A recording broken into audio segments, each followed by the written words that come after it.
got into that kind of place because people were making money, jobs were being created. It was such a dynamic sector of the American economy. Okay.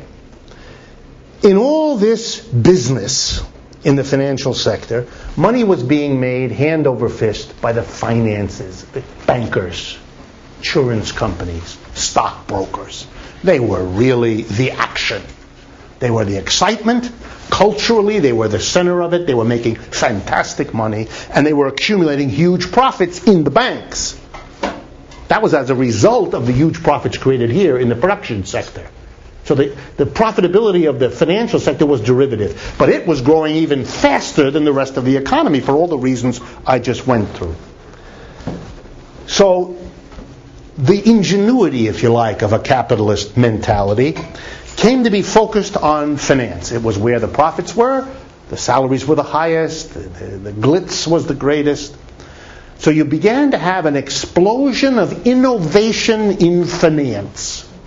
That is, the banks were so flush with young people, fresh out of business school or college, eager to become billionaires overnight, and willing to work crazy hours, which they typically were required to do. I really mean that. 60, 70, 80 hours a week. The rule among them was, whatever the supervisor asks you to do, if it means on Saturday, you come in. You have no life for 8 years, but boy, will you be rich when that 8 years is over, and you'll be able to do to others what was done to you, and they did. But I want to stress with you the two big innovations that this whole syndrome was able to produce in the financial sector. Very, very important to this crisis. First, the banks used their profit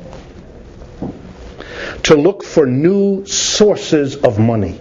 They thought of themselves as profit-making engines, working at great speed with great results. So all they needed was more money coming in that they could turn into profitable uses. And the other thing they looked for was profitable uses. So we're a money-making machine. We just need to get more money to work with and find more outlets for investment, and there's no end to what will be. Where could you get more money coming in?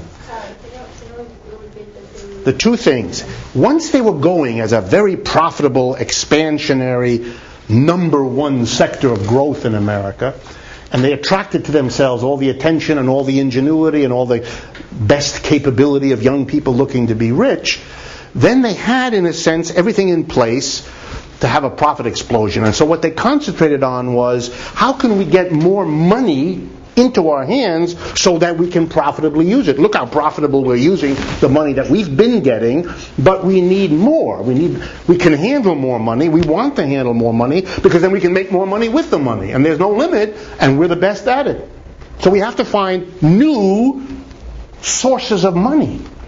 And the second thing we have to look is to find new outlets of profitable use of the money that we're going to be getting. That's what we're good at, and we have to go do our good work. And we're having a little bit of problem. We're having a problem on the revenue side because we already got all the money that the big corporations are getting, these rising profits. We got that. And we're not going to get any more from the American people because they don't have any. They're tapped out. So there's no growth there. So we got to find new resources of money to flow into our hands. And we have to be able to find new profit outlets. Now, some of them I've already talked to you about, IPOs and all this kind of wheeling and dealing among corporations. They were already into that. But they were looking for new profitable ventures beyond that because they were confident that they'd find new resources. They were confident in their own ability, so they had to find new outlets. And what I want to tell you about is the new resources they found and the new outlets they found. First, the new resources.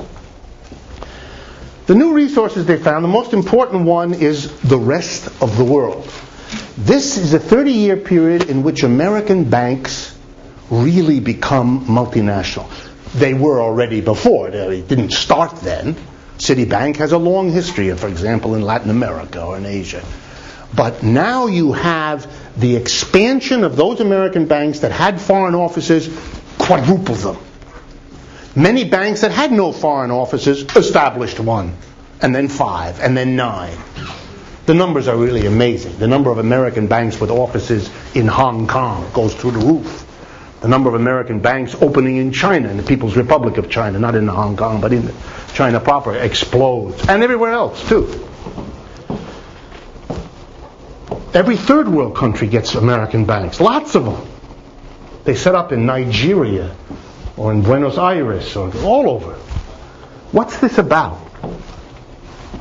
Basically, one of its major driving forces, not the only one, but one of the major driving forces, to get local people to deposit savings and money in an American branch bank.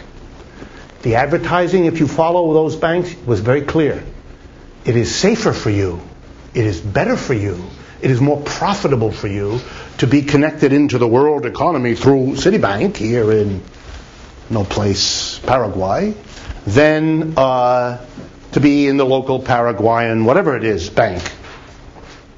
A direct assault in this way, offering not only the supposed greater security, better connectedness, greater savvy in finance, but also offering better returns. It's very hard for a third world person to put his or her money in a less secure bank doing less well than what is perceived to be a more secure bank that offers a higher rate of return. That's not too hard. That's very difficult. And Americans' banks began to get their hands on the savings of the rest of the world, which they had not done before. That was a very important new resource. They were even able, with some deft diplomacy, which is a fancy term for bribery, they were able to get third world governments and even some second world or first world governments to deposit money in the local branch of the Citibank too, for all kinds of reasons. Of course, there was the old standing reason why an American bank goes abroad, and that was because its customers are multinational corporations, and you need to be located where your customer is doing business. Otherwise, your customer located in that country will have to do business with a local bank, and that may mature into an ongoing relationship with that other bank rather than you. So you needed to forestall that. So there were other reasons why banks went abroad. But one thing they began to notice was that the rest of the world had savings. By the 1980s, the American working class was so exhausted and so tapped out, it didn't save any more money. It's been famous now for 20 years, Americans don't save. But the rest of the world does. The mass of people in the rest of the world saves money. And the question is, where do they put it? Who gets to play with it while they save it? And the American banks decided they want to get in on that. That is very, very lucrative business.